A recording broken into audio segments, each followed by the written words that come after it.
Welcome to the Bible Made Clear. So, we've been walking through an overview of the book of Revelation, not really taking the time to do a verse by verse study on it, but we have come to Revelation chapter 6 and beyond because we've really started with what we would call the 7 year tribulation period. So, in the outline, this is kind of where we're at, and then um, we know that we have the first judgments from heaven are the seal judgments from the Lamb.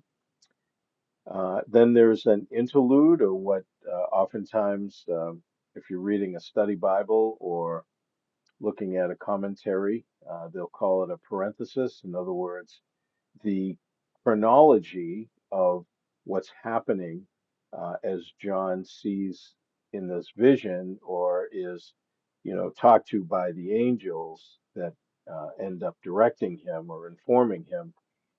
That kind of moving sequence is brought really kind of not necessarily to a halt in the sense of the actual chronology of the book, but it kind of lifts you above what's going on, and then provides information for the chronology in a sense that was just being observed. For example, the uh, seal judgments. You have seven of them. Six of them occur, and then you have the seventh um, seal. But then in between the sixth and the seventh, there is this interlude or parenthesis or whatever, and it explains the people that are being redeemed during the period of the seals. So it kind of takes a step back, explains some things, and then it says, okay, then meanwhile, back at the ranch, and then you kind of get back into, in a sense, the moving story of what's happening in the book as John's watching it. So um, in chapter 7, we have, first of all, 12 tribes that are listed. Now, if we actually look in chapter 7, um, what we see is we have the 144,000. These are from 12 tribes of Israel, 12,000 from each tribe. Then we have a great multitude. These would be Gentiles. So the Jews and the Gentiles are separated, they are distinct um, in the book of Revelation during this period of time. Now, we've talked about this period of time being um, the time of Jacob's trouble, Jeremiah 30, verse 7. It's the time that Daniel talked about, Daniel 9:27. He talked about at the beginning of this last 7 year period that God would once again deal with Israel. So maybe it would be probably a good idea if we talked about that for a minute. So near the end of Daniel's life, he was an old man, and in chapter 9 of Daniel, uh, he asked the Lord, "Hey, is there anything that I can do?" I noticed that the literal 70 years that we were judged and sent to Babylon is about up, according to Jeremiah, his prophecies. And so, realizing that it's coming to a close, he prayed, and God sent him an answer in 77 year periods. And we know that they're 7 years. Literally, the Hebrew is sevens. Um, and we know that they're years because as they begin to be explained, we end up with basically two 3.5 year periods that make it up, okay, in the last 7 year period or the last seven. So, um, based on a 360-day calendar, uh, Daniel is given 69 of the 70 7 year periods. So you have 490 years laid out prophetically. And at the end of the 69th 7, it says the Messiah would be cut off. You can read Daniel 9 for yourself. And then there would be the prince of the people would come for this last 7 year period. Now, again, not that we want to go into start teaching the whole book of Daniel, but as a backdrop to Daniel, Daniel was given the world governing empires, and in both Nebuchadnezzar's vision in chapter 2 and Daniel's vision in chapter 7, um, or Nebuchadnezzar's dream in chapter 2, uh, they both see these world governing empires. Nebuchadnezzar sees them as a man made up of different metals, the head of gold, chest and arms of silver, stomach and thighs of brass, and uh, legs of iron and feet mixed with clay. So um, that's Nebuchadnezzar's view of it. These less um, fine metals as you go from gold down to iron at the bottom, and they represent empires, right? So Nebuchadnezzar, Babylon was the head of gold, the Media Persia were the chest and arms of silver, um, the stomach and thighs of brass or the stomach of brass was the Grecian Empire with Alexander the Great, which again in Daniel 11 is explained in great detail, the breakup of his empire and everything. And then the Roman Empire, um, down from the legs to the feet, was the fourth world governing empire that was not destroyed by another one, but basically would reemerge in 10 toes at the end. Um, but it was feet mixed with iron and clay. Well, iron and clay doesn't really go together well. So there was going to be some issues within that empire. It's not going to be as unified, but it will be overseen by one major power, which is developed as the beast, or what we commonly term the Antichrist. And that will be, according to Daniel 9:27, the prince of the people that will come, and he will make a covenant with Israel. And then in the middle of the week, 3.5 years in, he will break that covenant. Now, that 7 year period, so there's 69 sevens. The Messiah is cut off, he's killed, he doesn't receive his kingdom. And then um, there's nothing said, basically. And, the city is destroyed. And then we have basically the time we're living in now, which is not prophesied of in Daniel, but it picks up when in a sense, the prophetic clock starts ticking again once that last 7 year period begins. What kicks it off is the signing of the covenant with this prince that comes, this leader, with the nation of Israel. So that 7 year period is designed for Israel. Okay. Obviously, God is going to use it to judge the world. People can repent during that time, as we see here in chapter 7.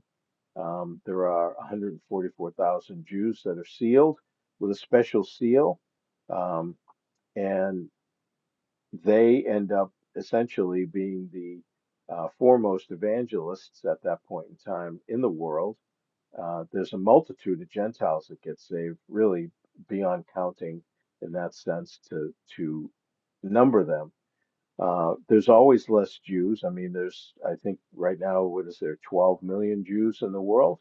It really doesn't matter in a sense that the percentage, it's always going to be less. So, but here the Jews are numbered from each tribe, and then the Gentiles in chapter 7 are distinguished from them, and then um, which is another reason why it's not the church, because the church does not have a distinguishing between Jews and Gentiles. They are not separated. They're all in one body. This is not having them all in one body.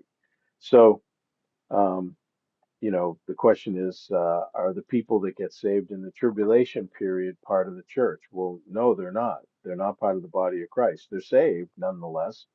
They're saved the same way, but they are not part of the body of Christ. The body of Christ at that point is in heaven. So, um, so this is chapter 7 of Daniel, of the book of Revelation, and this is the people. This is discussing the people that get saved, and then we would end up moving on to chapter 8 with the trumpets. So if we go back to the presentation, we see in chapter 7 there are 12 tribes. So we have the tribes listed out. Now these are the 12 tribes as you see them. Now notice that um, Ephraim and Manasseh are listed instead of Joseph because in Genesis, uh, when Jacob was blessing Joseph, Joseph wanted the blessing to go to his kids instead of to him. So Jacob ended up putting Ephraim and Manasseh on his thighs. Um, Manasseh was actually the one that was born first, but uh, Jacob reversed his hands. Joseph tried to correct him. He said, "Son, I know what I'm doing." And he made Ephraim the firstborn. Now, because firstborn does not always mean born first, it means that you have the priority, you have the privileged position. So these are the 12 tribes as you go through the Old Testament for the most part that you see. And then Levi, though one of the tribes, and technically would obviously make 13, Levi did not have land rights in the nation of Israel, or in the geography. It was only the 12 tribes that you see in the brackets here that would actually have some location in the land of Canaan given to them because Levi was going to be serving in the temple, in the tabernacle, and eventually the temple when it was built. And so they would be devoted to God. God would use them, and then it was the other tribes that, you know, basically were taxed in a sense with the tithe to support them so that they didn't have to go work. Um, so that's how it's laid out. Now you get here to the book of Revelation and things change, and all of a sudden Dan is missing and Levi gets replaced so that um, you have Manasseh that remains and Levi actually takes Ephraim's place. So um, Ephraim is removed out. Uh, Dan is removed out, and so you have Manasseh and Levi that are left in. Some theorize that Dan may have been taken out because of the tribe's uh, association with, um, you know, uh, what they did up in the north, the golden calves and everything else, and so because of their kind of leadership and idolatry up there. So then we see the saved people in chapter 7. So the first part is the Jews, second is the Gentiles, obviously. The Jews are numbered, the Gentiles are beyond number. Um, the Jews are sealed for their ministry on earth, yet the Gentiles, obviously many of them slain, are standing in heaven before God. They were taken out of, as a matter of fact, if we look at the verse, um, it says, let's see, we have to go back to chapter 7. And notice it says they are standing uh, before the throne of the Lamb, clothed in white robes. That would be the righteousness of Christ. And so they're crying out to him, and it says, let's see, Amen, Thanksgiving. Then one of the elders, John asks a question, and then he says, let's see, all the angels stood round about the throne, verse 7. They fell on their faces, worship God, saying amen, thanksgiving, right? Then one of the angels, the elders, answered me, saying, who are these arrayed in white robes? And I said, sir, you know. So he said to me, these are they, or the ones who have come out of the great, and the definite article is there, the great tribulation, washed their robes and made them white in the blood of the Lamb, right? Therefore, they're before the throne of God and serve him day and night in his temple. So this is who they are. They're they have come out of the great tribulation. They haven't, they're not the church. They're not people that died prior to that. They are people that died in the great tribulation period who have been redeemed out of there, and they're standing in heaven before God. So just a reminder that this is the picture pretty much of the way the judgments lay out in the book of Revelation. We're talking about the seals right now. This is obviously the chart that Andy Woods uses in his PowerPoint presentations. Now, as we look at the judgments, the seals, the trumpets, the bowls, as they lay out from chapter 6 through 18, this is what they look like, right? So um, you have under the seals, the first one, right? The first four are usually, because they're horses, they're called the four horsemen of the apocalypse or whatever. And so the first four, the Antichrist, war, famine, death, that aligns with what Jesus talks about at the beginning of Matthew 24 um, as uh, birth pangs. And then the fifth seal is martyrdom, the sixth cataclysm, and then um, seven, there's an interlude. Now, the way these judgments happen is when you get to the seventh seal, um, out of the seventh seal comes the seven trumpets. Out of the seventh trumpet comes the seven bowls, okay, like a telescope. So it's typically called telescoping. They're not happening in harmony, they're happening sequentially. And though obviously the Antichrist comes on the scene, he comes on, um, you know, in a way that certainly does not look like he's come for battle.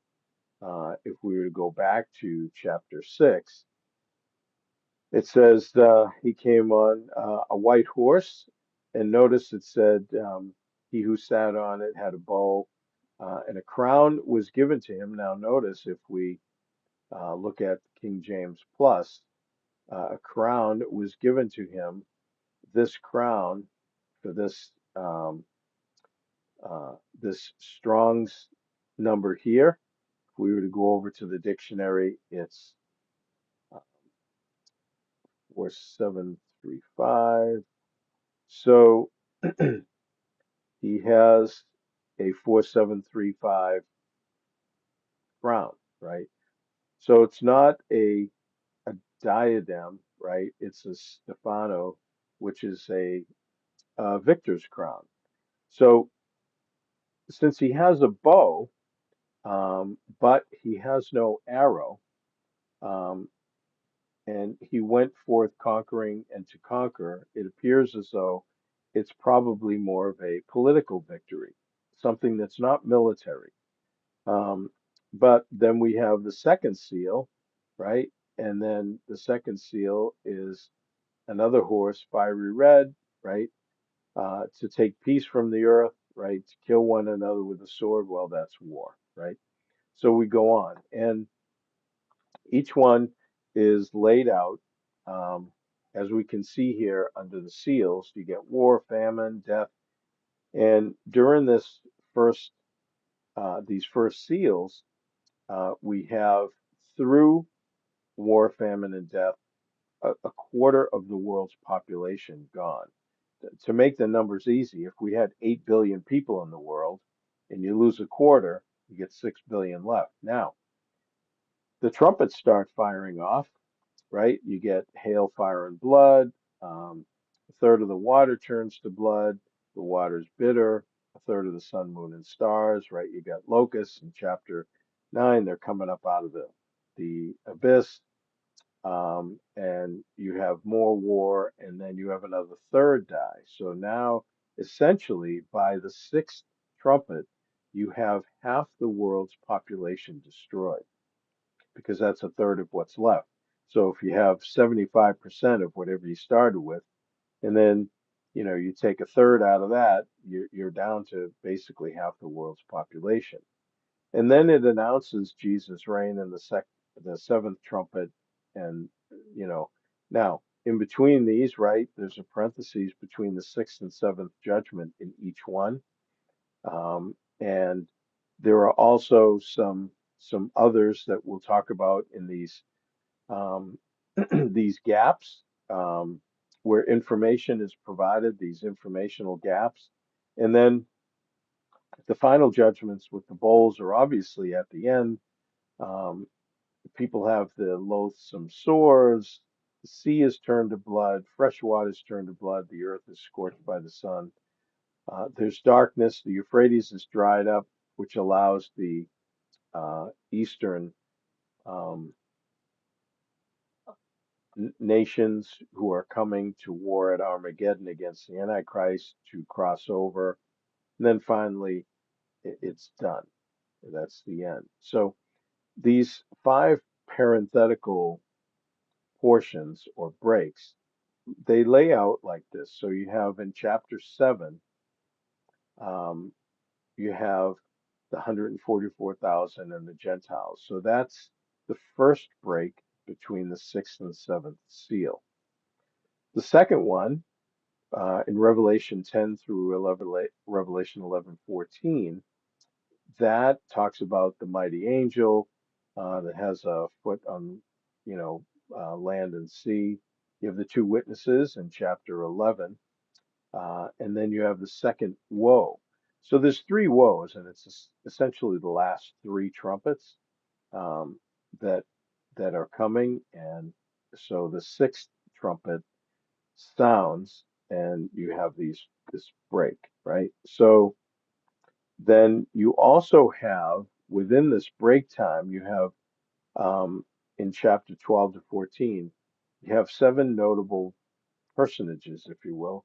So you have this woman, which ends up being Israel in chapter 12, Satan, it's talking about in chapter 12, Michael the archangel in chapter 12.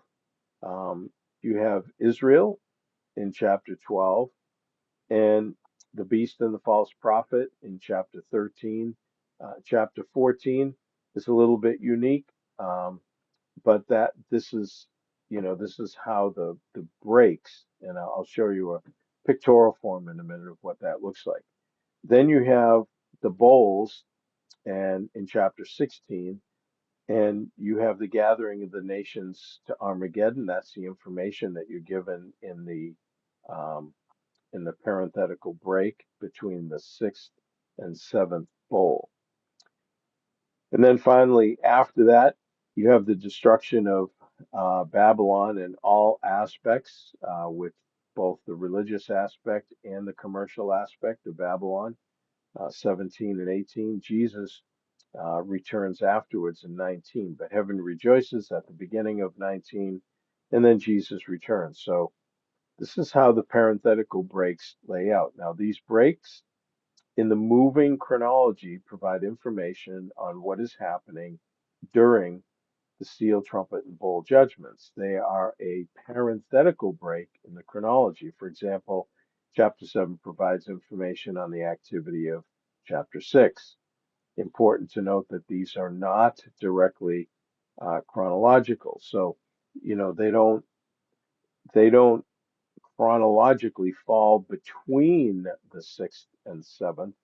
um, they blanket the entire the entirety of really what's being laid out. For example, when we get to chapter 11, the the uh, the two witnesses, it says that they are prophesying for 3.5 years. Well, then they're killed. Well, obviously they're prophesying for the first 3.5 years, and then they're killed by the Antichrist because we find out in chapter 12 that he is cast out of Satan. Satan is cast out of heaven to destroy Israel, the woman, because she brought forth the Messiah. So um, he goes after her and tries to destroy her. God protects Israel for the last 3.5 years, the time of technically great tribulation, and then um, the um, the devil at that point ends up having the beast go into the temple and uh, stop all the sacrifices. We find out from not only Daniel 9 uh, 27, but also 2 Thessalonians 2 um, 4, that he's going to declare himself to be God. So in doing that, that's when Jesus talks about in Matthew 24:15, that will be the abomination of desolation. He says everybody's going to get out of uh, Jerusalem and Judea, because if people don't um, show their loyalty to the Antichrist at that point, then he will destroy them. So all this kind of happens midpoint. There's a lot that happens midpoint, and that's kind of talked about. The apex of it is talked about in chapter 11 with the two witnesses, and chapter 12 with Satan being cast out of heaven and going after Israel. Chapter 13 talks about the beast and the false prophet. Again, it talks about the authority given, what they do, how the economic system is working and everything else. But they have their kind of the informational explanation of what's happening really up until that point and beyond. So it's kind of it's important to read the book of Revelation in the chronology that the chapters are laid out, but it's also important to understand when you have these informational breaks, how they occur, because the information is necessary to explain the seals, trumpets, and bowls and what's going on with them. Chapter 4 is a bit unique. Um, it's divided into three sections, and each section begins with the phrase, right? Then I looked, then I saw, then I looked. They're all the same in the Greek. And then this is compared to chapter 13 with the two beasts. And I saw, then I saw. So again, same phrase.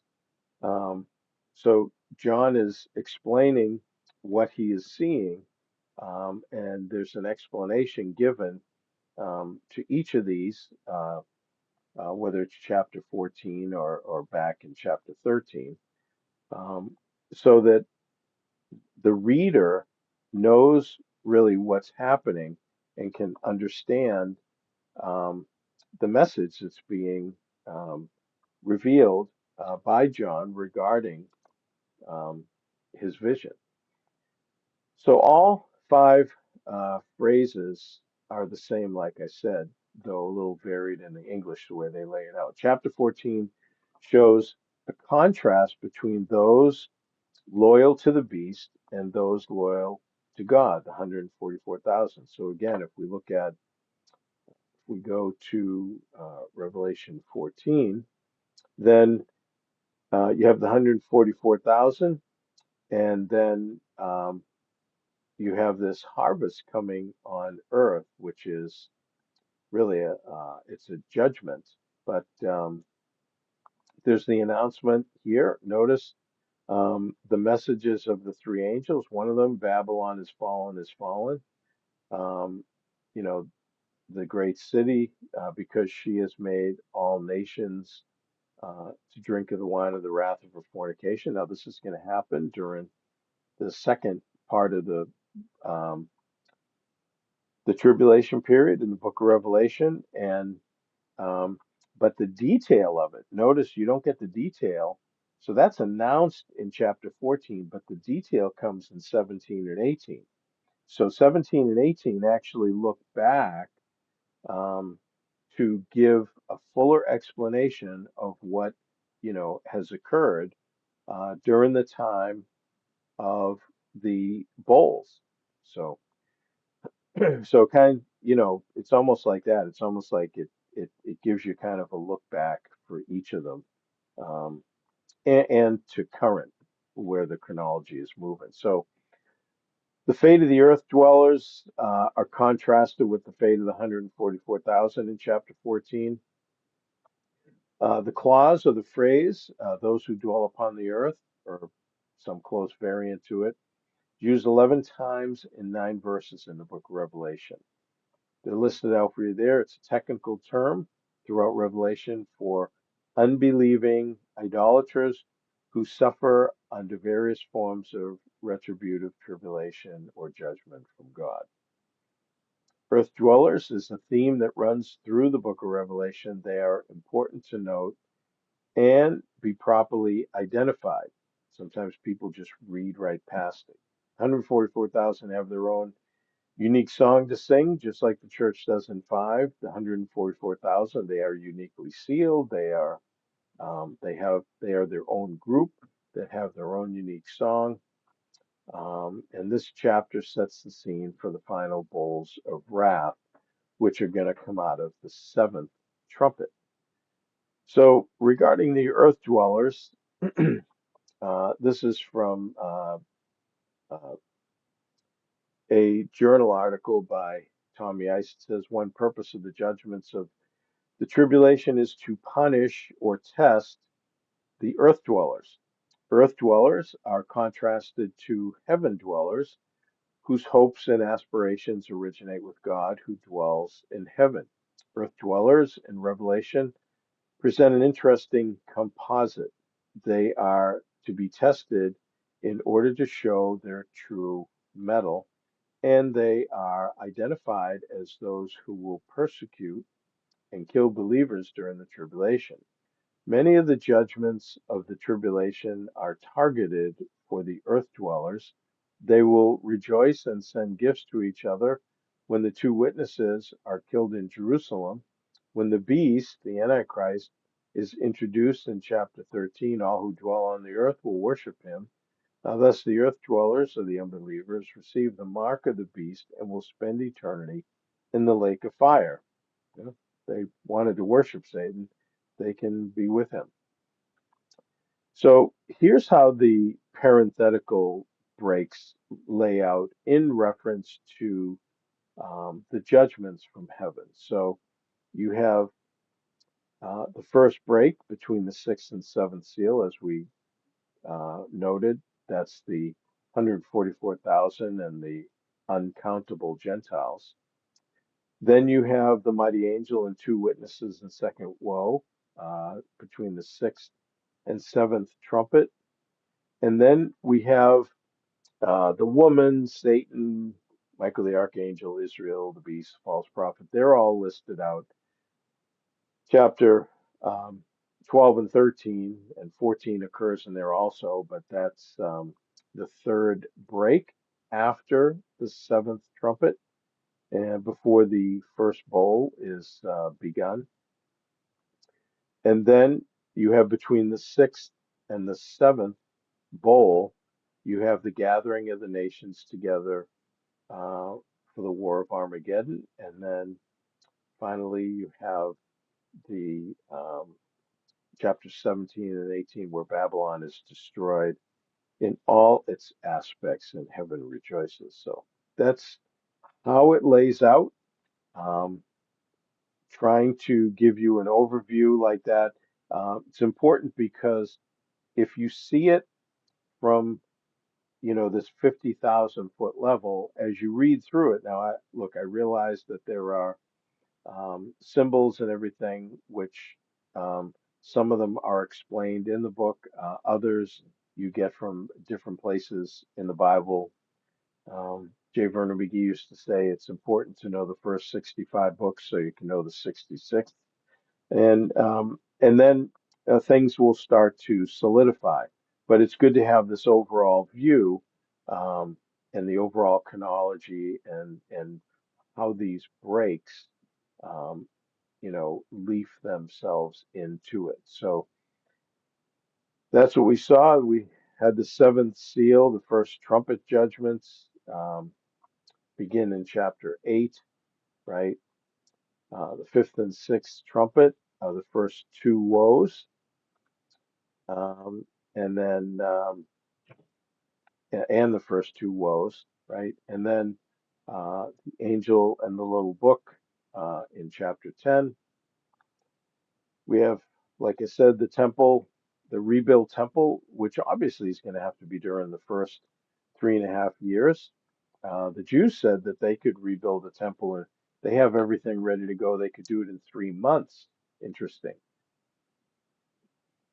This is the temple that the Antichrist will desecrate. So it's during that time that the two witnesses related to that temple will testify, and nobody will be able to harm them in any way at all. So then we have the seventh trumpet. So you see, as we move along through here in the outline, um, you're progressing, you're moving forward, and um, like the two witnesses, obviously in chapter 11, they have to be during the first half of the tribulation period because they're connected with the temple. Um, they're not witnessing at the temple after the Antichrist desecrates it with the abomination of desolation. Um, the witnesses are then allowed to be killed really at that midpoint. Um, so there's good technical reasons why the two witnesses would be in the first half. Um, if you're interested in a journal article on that, I could always send it to you in PDF if you're interested in digging down into that. But other than that, there's no need at the level that we're dealing with right now, um, to dig in that deeply. So that is the temple area that we're talking about today with the Mosque of Omar or the Dome of the Rock Mosque right there. And this little thing in the corner is called the Dome of the Spirits or the Dome of the Tablets. And there's the Eastern Gate that is basically cemented shut. I'm trying to remember the name of the uh, British general that did that, saying the only one that should be riding through here is the Messiah when he returns. He closed that up. That will open when Jesus returns. So this will be the site of the rebuilt temple in the first half of the tribulation period. And that is, it's actually a model of, I mean, that's a sizable model, but it's a model really of the second temple, but it gives you an idea of what the temple will look like once they establish it on the um, the temple area that we were just looking at. And that's a pretty good model. If you ever go to Israel, they do have a second temple layout. It's a huge area that they've kind of rebuilt the city, and you can kind of walk around it and look at it and everything. It, it's quite amazing. But that's what it would look like. Um, and Jesus will return through those. That would be the Eastern Gate as we look at the temple. The rebuilt temple will be the place the two witnesses focus their ministry.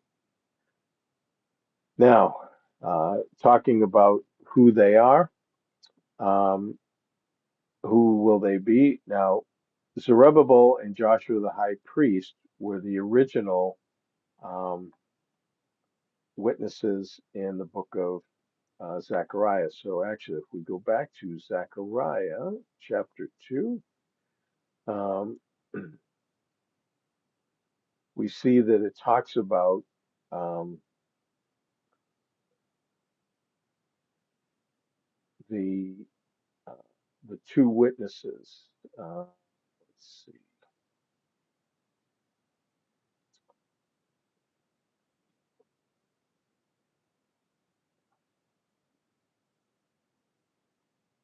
Sorry, Zechariah 4.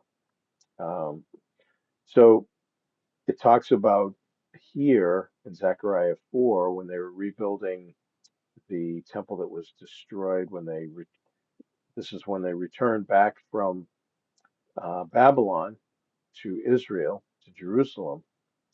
Um, it calls them, let's see, Zechariah was looking, and it says, I'm looking, and there's a lampstand of solid gold with a bowl on it, right? With the seven pipes, two olive trees, right? And it goes on to explain essentially that it's Zerubbabel who was the governor and Joshua the high priest, who were the kind of the civil and the religious leaders that were heading up the rebuilding of the temple.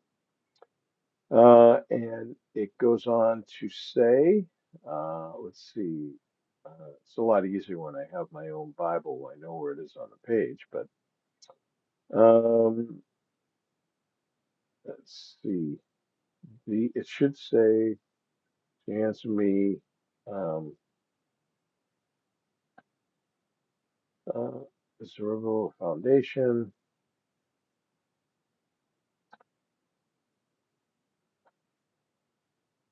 Um, Here it is.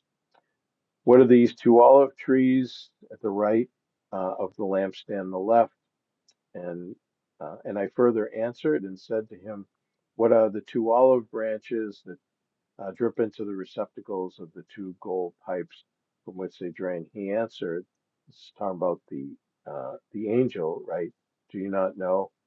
He said, these are the two anointed ones who stand beside the Lord of the whole earth. So we see that we're going to have two more witnesses here. Some feel that Enoch and Elijah would be the ones that would return because neither one of them died.